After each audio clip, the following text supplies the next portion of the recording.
2026 ခုနှစ်မတ်လ30ရက်နေ့မှာတက်တန်းကုန်မဲ့ရွှေပြောင်းလုပ်သားတွေအနေနဲ့ Work Permit တွေကိုနောက်ထပ်တစ်နှစ်တက်တန်းထပ်တိုးရတော့မှာပါ။ဒါပေမဲ့အစိုးရခွင့်ပြုလိုက်ရုံနဲ့မပြီးသေးပါဘူး။ကိုယ့်ဘက်ကနေတက်တန်းမကုန်ခင်မှာဘာတွေအသင့်ဖြစ်အောင်လုပ်ထားရမလဲ။ဘာတွေကြိုပြင်ဆင်ထားရမလဲဆိုတာတွေကိုအခုပြောပြပေးပါမယ်။အဓိကအထောက်အထားတွေပထမဆုံးအနေနဲ့တက်တန်းမတိုးခင်မှာဒီချက်တွေပြည့်စုံရှိထားဖို့လိုပါတယ်။ Passport ဒါမှမဟုတ် CI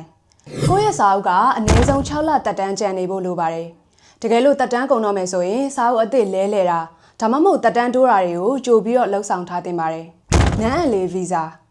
အရေးကြီးဆုံးချက်ကတော့သတ်မှတ်ထားတဲ့အချိန်ကာလအတွင်းမှာကိုယ့်ရဲ့ passport ဒါမှမဟုတ် CI ထဲမှာနန်းအန်လေးဗီဇာကိုအပြီးထည့်သွင်းထားရပါမယ်။ဒီဗီဇာမရှိလို့ရှင်တက်တန်းတိုးဖို့အခက်အခဲရှိပါလိမ့်မယ်။တက်တန်းတိုးရတော့မယ်ဆိုရင်ဘာတွေလုပ်ရမလဲ။အလုပ်ရှင်ဒါမှမဟုတ် agency နဲ့တိုင်ပင်ပါ။ကိုယ့်ရဲ့အလုပ်ရှင်ဒါမှမဟုတ် agency ကနေပြီးတော့လိုအပ်တဲ့စာရွက်စာတမ်းတွေဥပမာကုမ္ပဏီစာရွက်စာတမ်းအလုပ်ခန့်အပ်မှုတက်သေးခံချက်စတာတွေကိုသူတို့ဘက်ကပြင်ဆင်ပေးရမှာဖြစ်ပါတယ်။ကျန်းမာရေးစစ်ဆေးခြင်း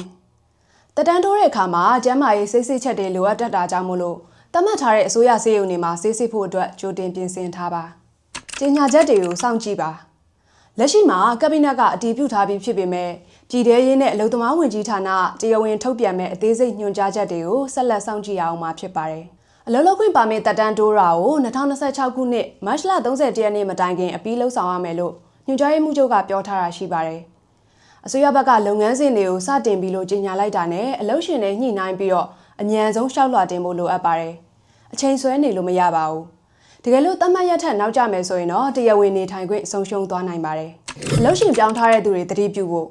တကယ်လို့ကိုကအလုပ်ရှင်ပြောင်းထားရဲဆိုရင်ကိုယ့်ရဲ့ပါမစ်ထဲမှာရှိတဲ့အလုပ်ရှင်နာမည်မှန်မမှန်ကိုအရင်ဆုံးစစ်ဆေးပါတကယ်လို့အလုပ်ရှင်မီမမှန်ဘူးဆိုလို့ရှိရင်တက်တန်းတိုးဖို့အတွက်အခက်အခဲရှိနိုင်တာကြောင့်မို့လို့ကိုယ့်ရဲ့လက်ရှိအလုပ်ရှင်နဲ့အမည်စာရင်းမှန်ကန်အောင်အရင်ဆုံးပြင်ဆင်ထားဖို့လိုအပ်ပါတယ်ကြိုတင်ငွေစုဆောင်းထားဖို့တက်တန်းတိုးတဲ့အခါမှာပါမစ်ကြေးဗီဇာကြေးကျန်းမာရေးစစ်ဆေးကစတဲ့ကုန်ကျစရိတ်တွေရှိလာနိုင်ပါတယ်ဒါကြောင့်လုပ်ငန်းစဉ်တွေမစတင်ခင်မှာငွေကြေးအခက်အခဲမရှိရအောင်အခုတွေကကြိုတင်စုဆောင်းထားကြဖို့အကြံပေးခြင်းပါတယ်